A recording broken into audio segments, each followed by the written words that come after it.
Hello, hockey fans and Ducks fans. Today we're going to talk about some general hockey news with some notable players, injury updates, waiver wire updates around the league. We're going to touch on yesterday's scores, Sunday, October 2nd. There was only 3 games. We're going to go over those. Specifically, we're going to dive into the Ducks and Kings game. And I want to talk about Jakob Chychrun and what's going on with Jakob Chychrun. Is he going to be on a new team soon? Stick around.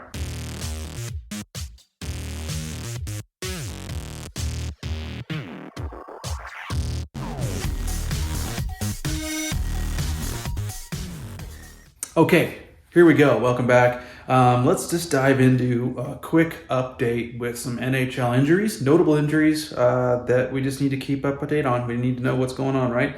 So we'll start with the big one, for me at least, Trevor Zegras of the Anaheim Ducks. Trevor Zegras is basically kind of a week-to-week right now. They're evaluating him. He did skate a little bit yesterday morning, according to the Ducks website and reporters. He didn't do a full practice or anything like that, but he is skating. It's an upper body injury. I think the Ducks are going to take their time, make sure that he is ready to go before they reintroduce him back into full contact practice and a game. So he may miss the beginning of the season. Just kind of depends on how quickly he can get up to 100%, right? The season starts a week away. So Trevor Zegras, though, he's doing well. That's the good news. He should be back pretty soon. Another one from Tampa Bay, Zach Bogosian and Anthony Cirelli. Okay, Cirelli.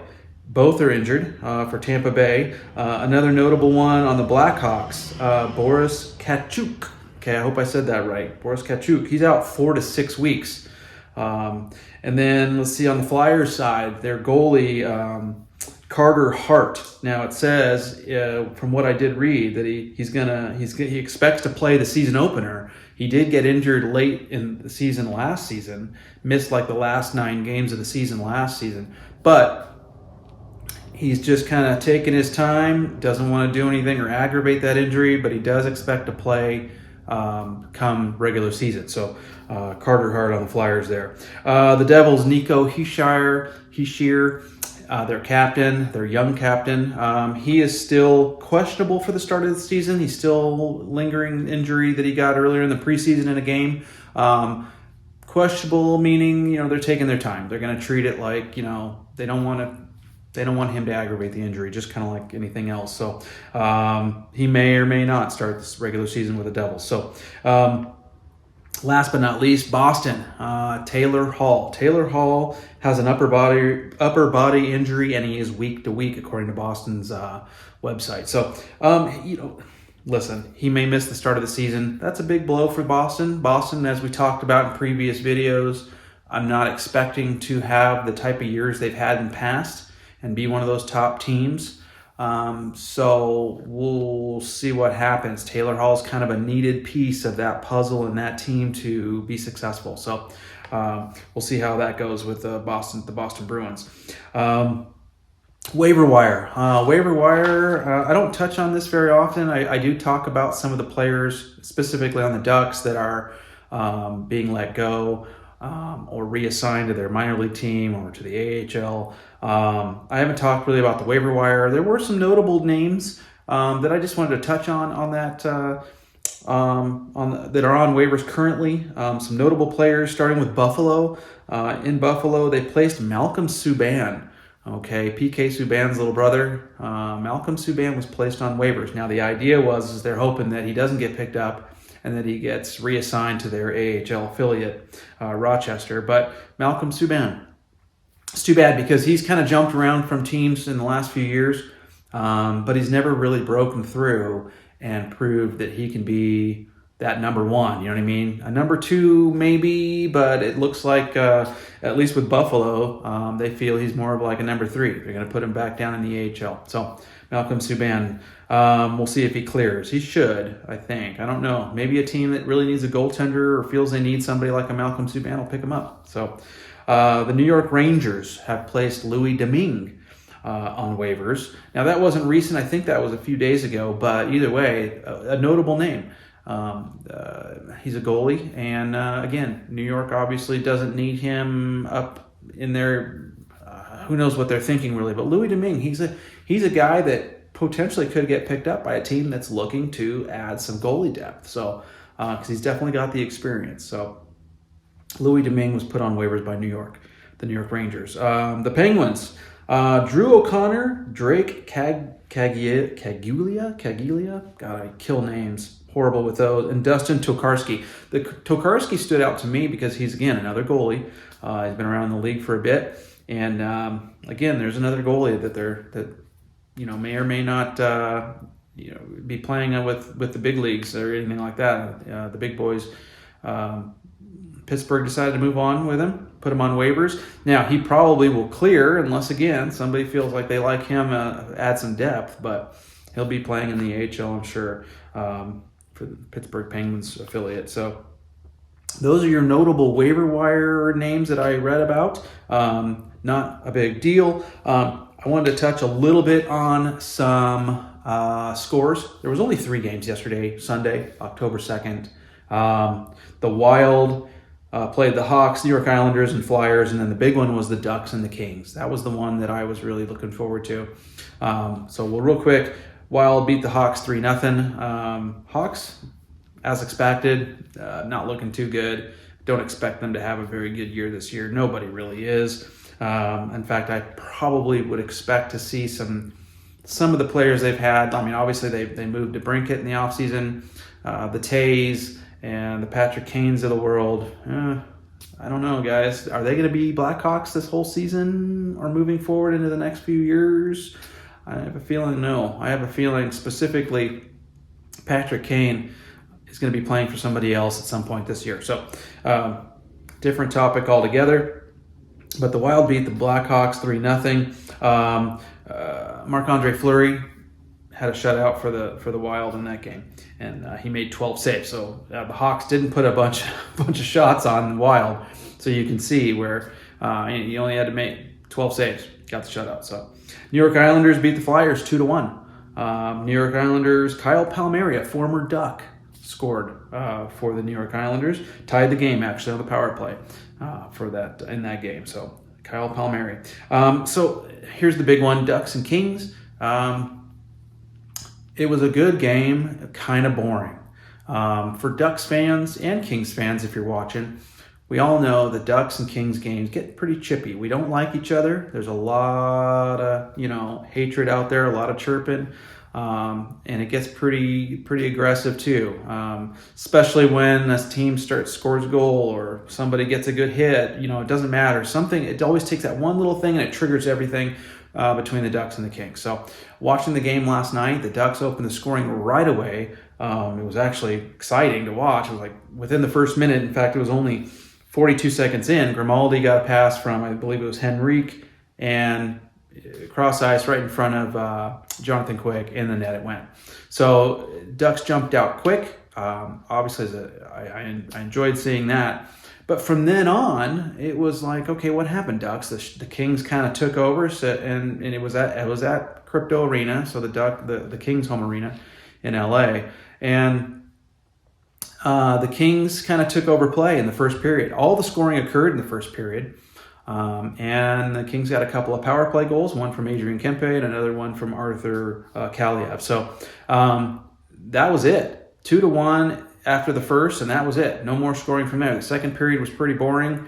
Nothing really happened.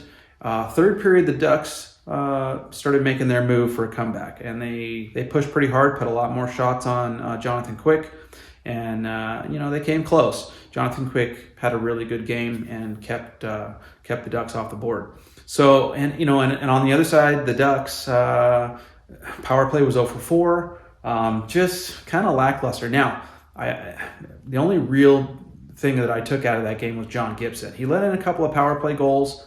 A lot of times it's not his fault. You know what I mean? They're on the power play. It is what it is. But he made some great saves in that game. He kept the Ducks in it. This is typical John Gibson type of play, keeping Ducks in the game when they're not putting up goals. And he kept them in it. And and the Ducks had a chance to tie it in that third when they were peppering Jonathan Quick there. But long story short, he made some great saves, but in the end, the Ducks lost. Kings won 2-1 on that one. So I think if you look at anything in that game, you look at the Kings had Jonathan Quick in net the whole game. They had Adrian Kempe out there. Andrei Kopitar was out there. They had Kevin Fiala out there. I think even Drew Doughty was playing. They had a lot of their big starting players playing. And I think that kind of dictated the fact that they were the dominant team. Plus, they were playing at home, so that always helps. On the Ducks side of things, obviously Gibson was in net the whole way through. They did have Mason McTavish out there. Silverberg was out there. Enrique Grimaldi was out there, who's trying to make the team. I think he's made a case for himself. Grimaldi probably will get offered a contract. I really feel like he's going to. But nothing major, none of the really big names that you expect to see or on an opening night roster. So I think there's 2 more games left in the preseason, and both against the Kings for the Ducks. I think what we're going to see is we're going to see a lot of roster trimming here, and the next couple of games are probably going to be more closer to what we expect to see come regular season. So anyways, can't wait to see the last 2, see the Ducks kind of trim things down, hopefully get a couple wins out of the next couple games, get some momentum going into the regular season. So we'll see what happens, but there's that. So, hey, another thing I wanted to touch on here before we leave today, Jacob Chychrun. Okay, there's been a lot of talk about Jacob Chychrun. Hey, he's a great defenseman. He's a young guy. He can put a lot of points up, assists, and he can score. Any team would want on their blue line. Not only is he young and has couple years of experience with Arizona, but he's got a lot of years left, and he's getting into his prime as a defenseman. You know, you start to get in your mid-20s and late 20s. That's your prime. Early 30s, you know. So I feel like something's going to happen here soon. Jacob Chychrun has made it very clear he wants out of Arizona. Okay, he does not want to play there anymore. He wants to play for a contender and try to win the cup. Arizona's going to get something good in return by making a trade with Jacob Chychrun. That is a no-brainer. Okay, but who's gonna get him? Now, this is a guy that, for me as a Ducks fan, I would love to see a guy like that. Now, we have a deep defensive prospect pool. Some that you don't want to see leaving. The Zellwegers of the world, the Hellisons, these guys coming up through the farm system, if you will, are going to be really good players for the Ducks. And you'd hate to see some of those go, but you could probably give up one of those. Please don't do Zellweger, Ducks, if you're listening. But you could probably do with one of them to get a guy that's already got experience, he's already young, and bring in a Chychrun who...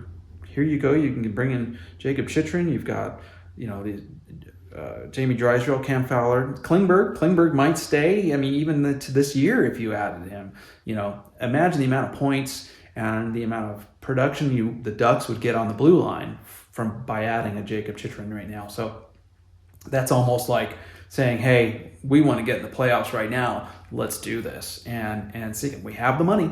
The Ducks have the money. That's not an issue. The Ducks have the money. So kind of hoping maybe Verbeek is working on something like that. I don't know that the Ducks are even in the mix or if it's a team that he's willing to go to. He wants a Stanley Cup team. He may not consider them part of that, his list of, teams that he's willing to get traded to. Some of the teams I have heard he's entertaining the idea. Columbus. They were off his radar. Now they're back on Chychrun's radar because of the Gaudreau signing. So he and the Columbus Blue Jackets may be working something out, or Arizona Columbus, to get Chychrun over there.